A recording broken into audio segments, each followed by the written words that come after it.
السلام عليكم ورحمة الله وبركاته. بسم الله الرحمن الرحيم.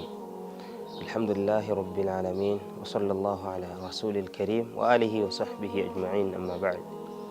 Leo natamani tujifunze jambo muhimu ambalo ni asasu kabuli al-amal, msingi katika misingi ya kukubalika matendo na kupokelewa na Allah subhanahu wa ta'ala, wa huwa al-ikhlas. Nayo ni ikhlas, kumtakasia Allah subhanahu wa ta'ala matendo ama kufanya kwa ajili yake, kitu ambacho kinawasumbua watu wengi. Watu wengi wanafanya himma kufanya mambo mazuri mengi mbalimbali, lakini kwa ajili ya kuwaridhisha watu, kwa ajili ya kutaka sifa kutoka kwa watu. Muhimu katika Uislamu si ni wewe kufanya kwa ajili ya watu, bali muhimu ni ufanye kwa ajili ya Allah subhanahu wa ta'ala aliyekuumba, ambaye ndiye atakayekulipa kwa unachokifanya.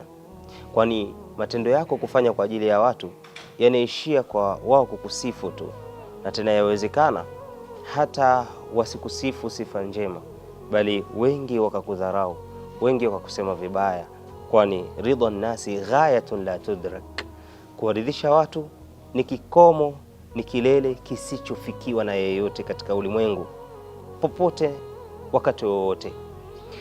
Al-Imam Shafi'i rahimahullahu ta'ala ana maneno yake mazuri sana, alisema: dhahiktu faqalu ala tahtashim, nilipocheka watu wakasema hivi huoni haya.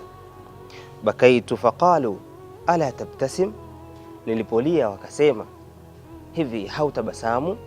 Basamtu faqalu yurai biha, nilipotabasamu wakasema anajionyesha.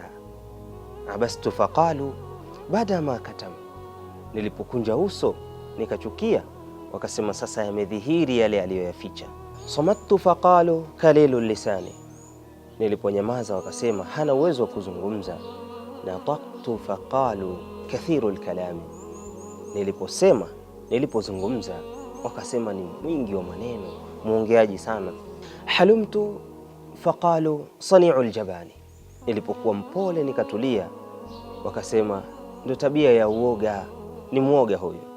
Walau kana muqtadiran lantaqam, lau kama angeweza basi angefanya ulipizi, angelipiza kisasi.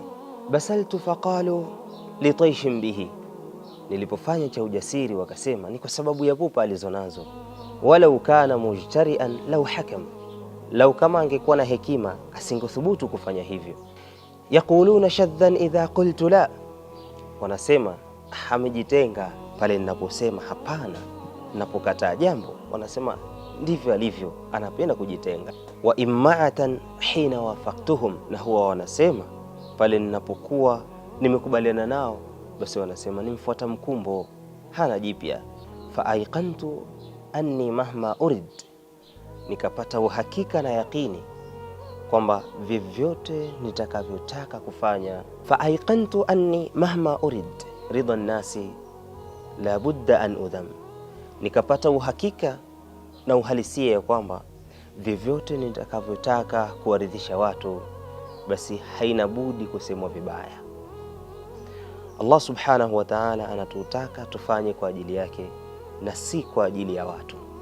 Kuwaridhisha watu ni kilele kisichofikiwa. Allah subhanahu wa ta'ala amesema wa akhlasu dinahum lillah. Tabia za watu wema siku zote ni wale ambao wataitakasa dini yao kwa ajili ya Allah, wakafanya jambo lolote jema kwa ajili ya Allah subhanahu wa ta'ala na si kwa ajili ya kuwaridhisha watu. Wassalamu alaikum wa rahmatullahi wa barakatuh.